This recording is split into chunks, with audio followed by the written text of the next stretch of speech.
Alleluia, Alleluia, Alleluia, Alleluia, Alleluia.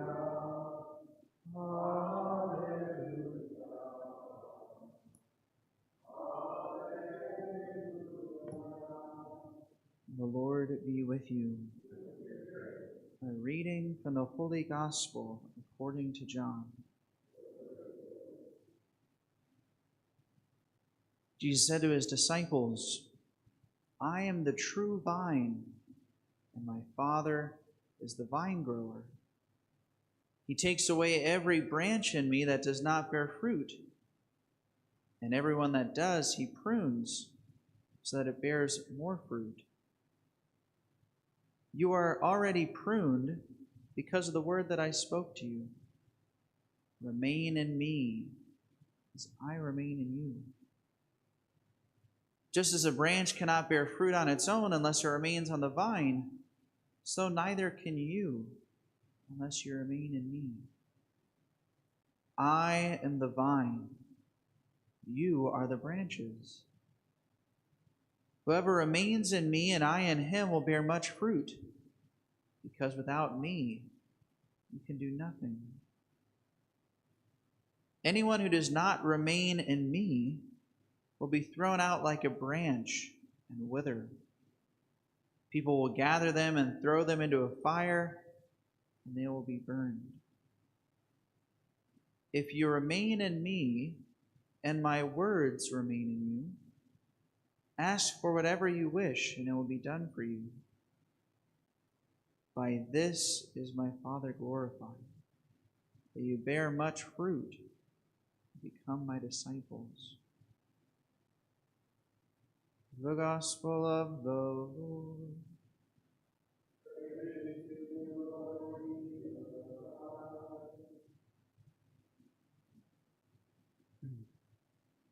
So we've been hearing all week from the Gospel of John. We've been hearing from the Last Supper discourse. One of the things when you study the Bible, one of the areas of study is a comparison between the Synoptic Gospels and the Gospel of John. The Synoptic Gospels are Matthew, Mark, and Luke, and then the Gospel of John is almost like its own separate narrative. Right? Not that there are things that are contradictory. It's that John, because he wrote his Gospel last, was basically, filling in details that the other Synoptic Gospels had not spoken about. And often, John often leaves out details as well that the Synoptic Gospels spoke of. So in the Gospel of John, for example, it's the only Gospel in which there are no words of institution at the Last Supper. Right?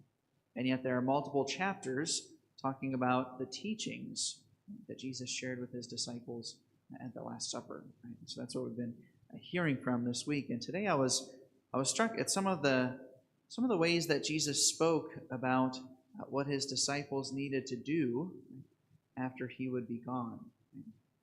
One of the very common characteristics of modern Christianity, and modern Christians and Catholics were all influenced by this mentality, is that there's a misunderstanding that the entire objective of the Christian faith is to produce morally upright people. One of the things that gets emphasized in our modern age, right, is simply the moral teachings of Christianity and of Catholicism. That's why you'll hear people say things like, sometimes my atheist friends, they're more Christian than the Christians, right? Because they're such good people. It's this temptation to reduce the Christian faith to morality. And what that ends up doing, right, it's not that morality is insignificant or unimportant, but it's that it turns the vastness of the faith, and it turns it into something very much more narrow. Right? And when we focus entirely on morality, again, we stop thinking as God does. We start to think that, as long as we haven't done anything too seriously wrong in our lives, right, then we're okay. and vice versa, right? People who have committed terrible errors in their life, right? Or people who struggle with their sins, right? There's no hope for them. We can reduce Christianity to simply morality. Right? Part of the reason why we think this way is, there's a long historical narrative which has led us to this point. A man named Immanuel Kant, right? He's one of the most influential thinkers on the modern age. And he tried reducing Christianity again to morals. And because of that, right, many people have been influenced by him, and now it's trickled down to many of us in our own day. All this is to say, I point this out to each of us because the gospel today, it flies in the face of this reduction of Christianity.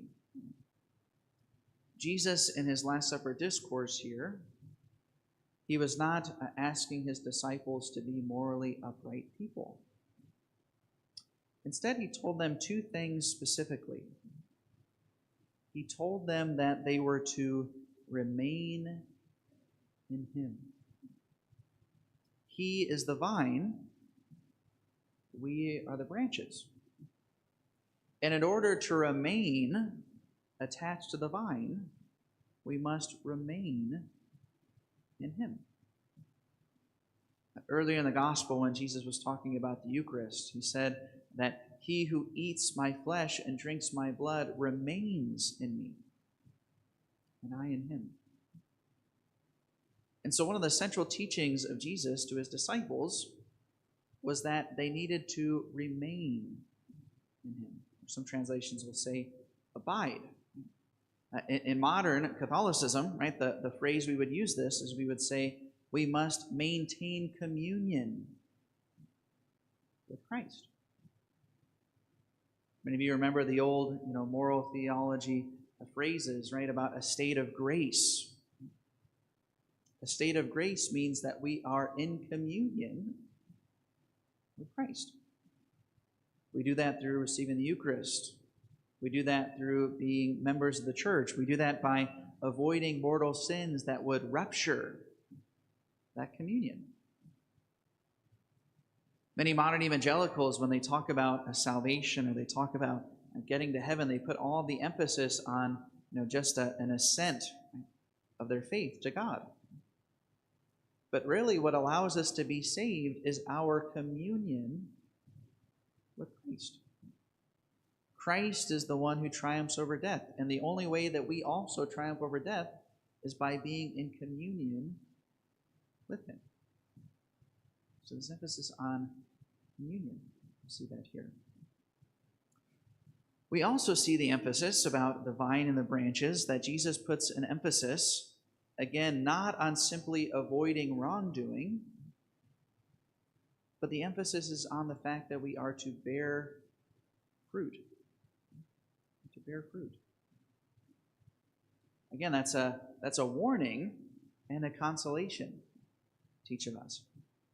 It's a warning because it reminds us that we can never sit on our laurels. We can never just assume because we haven't done anything too seriously wrong that we will be rewarded. Christ wants us to bear fruit. So we should always be asking ourselves that, right? What is the fruit that we have been bearing? Have we borne any fruit? So in that way, it can be a warning to us, but it can also be a consolation. And the way I say that it can be a consolation is because there are many people in the church who love God, who love the faith, and yet are regularly dragged down into despair because of their sins. The humiliating embarrassment they have within themselves about the fact that they can't overcome their sins. And a consolation in this message from Christ is that even if we struggle to overcome those sins, so long as we are bearing fruit, that will not be forgotten. God won't so much judge us on Judgment Day for the errors, for the sins we committed. He will judge us on how much we loved him and how much we tried to bear fruit for him. So these are some of the things that we hear in this message of Jesus today. And again, it's a reminder to us to avoid the temptation to just reduce Christianity to a set of moral principles or teachings.